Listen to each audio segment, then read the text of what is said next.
Hey, welcome to Word Wrenching. Today we're going to be doing a Serpentine system install from CVF Racing on the Cobra here, and the Cobra has a 429 big block for those of you wondering. So we're going to go over kind of how the install went, how hard was it, and any tips and tricks that I kind of learned on the way.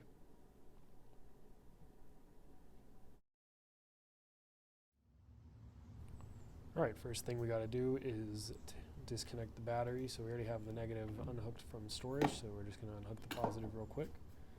And here you can see the tools we're going to be using, nothing crazy, and the CVF kit on the right. So now that we have our tools laid out and we know all the parts we're working with, we have everything, we want to open up the hood and we want to get some protective blankets and throw those over the fenders and the sides, so that way when we're leaning over into the engine bay, pulling parts out, tools and everything, we don't have to worry about scratching the paint. Now you don't have to use anything expensive for this, you can just use any blanket. Alright, so we got the Serpentine system installed. So I didn't have a quality video camera during it, so a lot of the video is going to be just still shots, and I'm going to talk you through kind of how I did it and everything, but my amazing wife got me an early present, so I now have the GoPro Hero 10 Black, so we'll be shooting the fuel system install on that. But I want to give you kind of a runaround of the Serpentine system, how it's set up, and things like that, and any trouble that I may have had, and kind of give you a close-up actual video of the system. All right. So we got the new CVF power steering pump. So I just bought the whole thing because the old pump that I had was a press-on. So this one is actually the key style. And then down here we have the water pump and pulley shaft down there. And then if we'll come back over around this side, we got down here we have the alternator.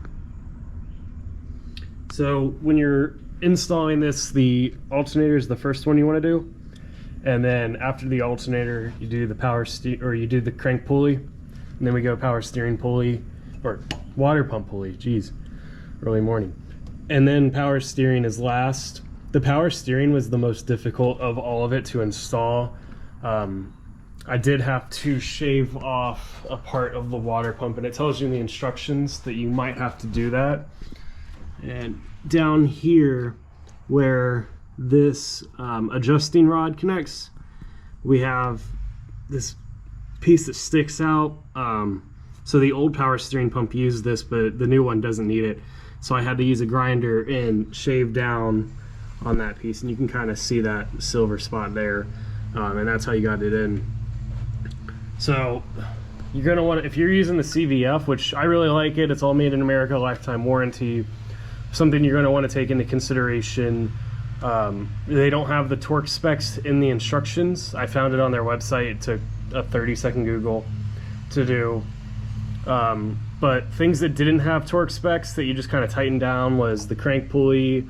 Why did I keep saying crank pulley? The water pump pulley, and then the alternator fan and pulley that you just, they tell you on their YouTube video to use a impact to install that. So that's kind of an overview of how this all went together. One of the things they want you to do is they want you to drain all the fluids. I didn't do that. So during the install of the alternator, I did have some fluid dripping through because you have to take some of these water pump bolts out, but it wasn't that big of a deal. I don't think you honestly need to drain the fluids, but that's what they tell you to do. I didn't do it. I got by just fine with it. So now we're nice, got good belt tension on each side. If I need to adjust it, it's super simple. We just adjust the screws. We have one here for power steering. We have one down there for the alternator. So this is the old system that my grandfather installed when he first built the car back in '97. And during the install, I took the alternator and I clocked it, so now the positive is actually on the right. And now we have the water pump pulley off, and we're slowly getting it done. We have the new alternator pulley fan installed with the bracket. That was really simple. Now we have crank pulley, again, really easy to do. Everything was pretty simple up to this point. The water pump pulley, all that, super simple stuff. Where it got hard was the power steering. That gave me a lot of issues. So it took a lot of messing with and having to shave down that bracket, but all in all, it went together really easy.